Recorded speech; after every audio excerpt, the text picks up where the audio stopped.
Yamuna Prasad Shastri degree college Sirmaur में बड़े ही हर्ष उल्लास के साथ यमुना प्रसाद शास्त्री जी का जन्म अवतरण दिवस मनाया गया। इस भव्य कार्यक्रम के मुख्य अतिथि समाज सेवी एवं वरिष्ठ भाजपा नेता इंजीनियर राजेंद्र पांडे रहे, जबकि कार्यक्रम एक अध्यक्षता कॉलेज के प्राचार्य ओम प्रकाश द्विवेदी जी ने की। वही विशिष्ट अतिथि भारतीय राष्ट्रीय पत्रकार महासंघ प्रांतीय महासचिव एवं ब्यूरो चीफ मध्य प्रदेश अंतर्राष्ट्रीय मानवाधिकार संरक्षण ब्यूरो भारत प्रदेश अध्यक्ष बीरेंद्र प्रसाद मिश्रा, आनंद दीक्षित जी रहे। सर्व प्रथम अतिथियों के द्वारा यमुना प्रसाद शास्त्री जी के प्रतिमा में माल्यार्पण कर अगरबत्ती प्रज्वलित कर जय घोष के नारे लगाए। वहीं महात्मा गांधी जी के प्रतिमा में भी माल्यार्पण कर अगरबत्ती जलाकर जय घोष के नारे लगाए गए। तत्पश्चात माता सरस्वती जी की प्रतिमा का अनावरण कर अतिथियों के द्वारा माल्यार्पण कर दीप प्रज्वलित कर वंदना की गई। तत्पश्चात मंचासीन अतिथियों का माल्यार्पण कर स्वागत किया गया। इसके बाद डिग्री कॉलेज के प्राचार्य ओपी द्विवेदी जी के द्वारा श्री यमुना प्रसाद शास्त्री जी के जन्म वरण के संबंध के साथ ही उनके प्रारंभ के कार्यकाल से उनके अंत तक के संबंध में विस्तार से प्रकाश डाले। वही कार्यक्रम के मुख्य अतिथि श्री पांडे जी ने भी उनके जीवन शैली व उनके छात्र जीवन, राजनैतिक जीवन और राष्ट्र हित के लिए उनके संघर्ष के संबंध में विस्तार से प्रकाश डाले।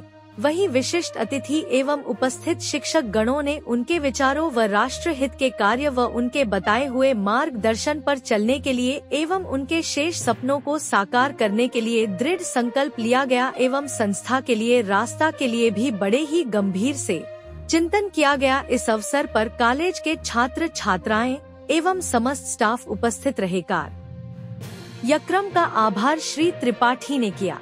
आज हम यमुना प्रसाद डिग्री कॉलेज से बोर्ड में उपस्थित हैं। आज माननीय श्री यमुना प्रसाद शास्त्री जी की जन्मतिथि के उपलक्ष्य में यमुना प्रसाद डिग्री के प्राचार्य श्रीमान ओपी द्विवेदी जी एक बृहद कार्यक्रम रखा, जिसमें विद्यालय के छात्र छात्राएं उपस्थित हैं। हमारे बीच में इस नगर के बुद्धिजीवी एवं समाज सेवी एवं वरिष्ठ पत्रकार कहा जाए हमारे आदरणीय इंजीनियर राजेंद्र पांडे जी भी उपस्थित हैं। हमारे साथ में डभरों से आए हुए हमारे आनंद दीक्षित सर हैं और यहाँ के समस्त स्टाफ। आइए सर थोड़ा सा बात करेंगे। जी आप माननीय जी का जो पुण्यतिथि आज मनाने जा रहे हैं, जयंती मनाने जा रहे हैं, इसके संबंध में क्या कुछ कहना है आपका? सबसे पहले तो इस महाविद्यालय के संस्थापक श्री यमुना प्रसाद शास्त्री जो अपने आप में एक अद्भुत व्यक्ति थे, दैव पुरुष थे और इन्हें जो हमारे खासकर रीवा जिले में सिरमौर क्षेत्र के लिए जो काम किया है वो अद्वितीय है। दूसरी बात, उनका जो चरित्र था वो सत्य एवं अहिंसा त्याग के लिए था और जिसने इस रास्ते पे चलते हुए इस देश के लिए, समाज के लिए अपना पूरा जीवन समर्पित कर दिया। दूसरी चीज़ एक महत्वपूर्ण, इसलिए इस महाविद्यालय में जब हम लोग बैठे हैं उस संदर्भ में हम कहना चाह रहे हैं कि स्वयं में संस्कृत के प्रकांड विद्वान थे शास्त्री जी और अलीगढ़ विश्वविद्यालय से उन्हें गोल्ड मेडल मिला था। जो चीज़ अभी हमने भाषण में नहीं की, अपनी बात नहीं कह पाई थी, और 1962 में जब भारत चाइना का युद्ध होता है तो उन्हें वो गोल्ड मेडल इस देश के लिए दे दिया था, सरकार को दे दिया था। दूसरी चीज़, वो मूलभूत समस्या को जानते थे कि हमारे देश में, हमारे समाज में, हमारे गांव में कौन सी समस्या है और इसके लिए उन्होंने देखा कि यहाँ पर जो अकाल की विभीषिका है इसके कारण पूरे हमारे सिरमौर क्षेत्र में अकाल पड़ जाता है, लोग भूखे मरते हैं, इधर उधर घूमते हैं, भिक्षाटन करते हैं। तब उन्होंने बाण सागर परियोजना की नींव रखी 1977 में। और अभी जो पंडित जी ने कहा कि यही चचाई में जो उसका कार्यक्रम हुआ था और वहाँ पर एक पंजवानी जो सिंचाई विभाग का, कृषि एवं सिंचाई विभाग का सबसे बड़ा अधिकारी था और उस समय के जो कृषि मंत्री थे 1977 में सुरजीत सिंह बरनाला जी आए थे और यहाँ की जो सरकार थी मैं स्पष्ट कह देना चाहता हूं, क्योंकि वहां से पांडे जी भी जुड़े थे। यहाँ की सरकार नहीं चाहती थी कि बाण सागर परियोजना यहाँ पर बने, क्योंकि उस समय के जो वित्त मंत्री थे उनका क्षेत्र प्रभावित हो रहा था, रामनगर, देवरान नगर, और वो यहाँ की सरकार नहीं चाह रही थी। लेकिन दृढ़ संकल्प था शास्त्री जी के प्रति, इस क्षेत्र के प्रति, और उन्होंने सीधे उस समय के प्रधानमंत्री श्री मोरारजी देसाई से बात की और कहा कि मुझे तो उद्घाटन करवाना है आपसे। देसाई जी ने कहा कोई सरकार आए या ना आए, मुख्यमंत्री आए कि ना आए, वित्त मंत्री आए कि नहीं, आप कार्यक्रम बनाइए शास्त्री जी। वहाँ के जो सी थे उनको फ़ोन किया और बरनाला जी को कहा कि ये कार्यक्रम मुझे करना है देसाई जी ने।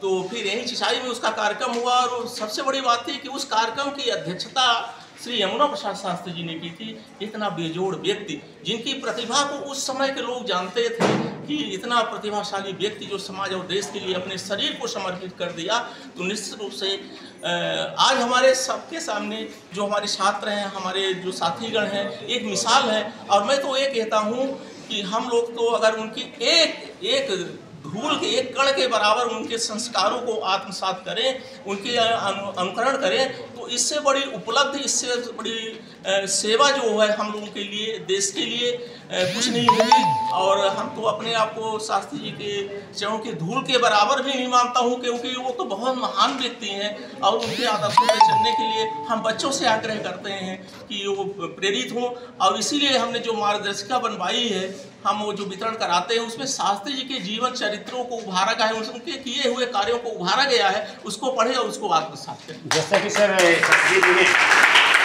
राष्ट्र के लिए अपने नेतृत्व का दान किया, उन्होंने शैक्षिक संस्थाओं के लिए, छात्रों के लिए भी एक संस्था की योजना लागू की। क्या उनके सपने, जिस उद्देश्य ने संस्था खोला, क्या उनके सपने साकार हो रहे हैं? बिल्कुल साकार हो रहे हैं। उनमें क्या कुछ करना? हाँ, इसलिए साकार हो रहे हैं कि आपसे हम ये बताएं कि मेरा जो महाविद्यालय है उन्हीं आदर्शों पर चल रहा है। अब भी हम सोचते हैं कि अगर हम कुछ गलत करेंगे तो निश्चित रूप से शास्त्री जी की आत्मा को ठेस पहुंचेगी, और उन्हीं के चरित्रों पर हम चलने की कोशिश कर रहे हैं। मैंने पहले ही कहा कि उनके चरणों के धूल के बराबर मैं नहीं हूँ, लेकिन उनके आदर्शों पर चलने की कोशिश कर रहे हैं। आज भी मेरी ये कोशिश रहती है कि जो अनाथ बच्चे हैं, जो गरीब बच्चे हैं, 4-6 बच्चों को जो ड्रेस कोड लागू है, हम अपने पैसे, अपने जेब से पैसा देते हैं। 4-6 बच्चों की फीस हम अपने जेब से भरते हैं, कोशिश में लगे हैं। हम तो पहले बता चुके हैं कि उनके बराबर उनके तो सर वर्तमान स्थिति में जो यहाँ की छात्र संख्या है कितने हैं और आपकी स्टाफ कितने हैं? हमारा स्टाफ लगभग 13 अति विद्वान है, लगभग स्कूल मिला के 16 टीचर हैं, और पूरा स्टाफ जो मिला के 30 लोग हैं। अब समस्या ये जा रही है कि जो डिग्री एक्ट सरकार ने तोड़ा था, और उसको लेकर के हमारी नियमित भर्ती नहीं हो रही। हमने सरकार से बहुत आग्रह किया, अपने नेताओं से आग्रह, कोई सुनने के लिए तैयार नहीं।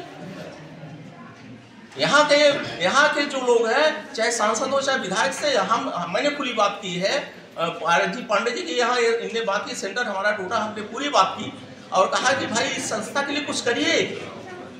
जैसा कि सर एक बड़ी समस्या होती आ रही है, जैसे जल का था तो आपने पानी की व्यवस्था करवा रखे हैं, लेकिन जो एक रास्ता है, रास्ता की सबसे बड़ी समस्या उभर के आ रही है सर, उसके बारे में क्या कुछ कहना है? नहीं, हम प्रयास में लगे हैं और कोशिश में लगे हैं कि जिनकी ज़मीन है उनसे समझौता करके कुछ, जैसे अगर उनको आर्थिक ज़रूरत है वो मदद करेंगे, और इधर से भी लगे हैं, कोशिश में लगे हैं। लेकिन इसमें हमें समाज, पत्रकार, नेता, इन सबके सहयोग की जरूरत है। अकेले हम कुछ नहीं कर पाएंगे, इसमें हम सबके सहयोग की अपेक्षा करते हैं, और इसलिए हम आप सभी लोगों का धन्यवाद सर। प्राचार्य महोदय जी जब से ओपी सर ने आए हैं वास्तविकता पर यहाँ पर एक अपनी मिसाल जागरूक करके, अभी बीच में हमारे बैठे हैं आपके कार्यक्रम के मुख्य अतिथि माननीय समाजसेवी नेता इंजीनियर राजेंद्र पांडे जी से बात करते हैं। सर क्या कुछ कहना है आज के संबंध में? शास्त्री जी का जन्मदिवस है, उनके बारे में भी वक्ताओं ने बहुत अच्छी बातें की है। शास्त्री जी का लक्ष्य था देश राष्ट्र, तन समर्पित, मन समर्पित और जीवन समर्पित।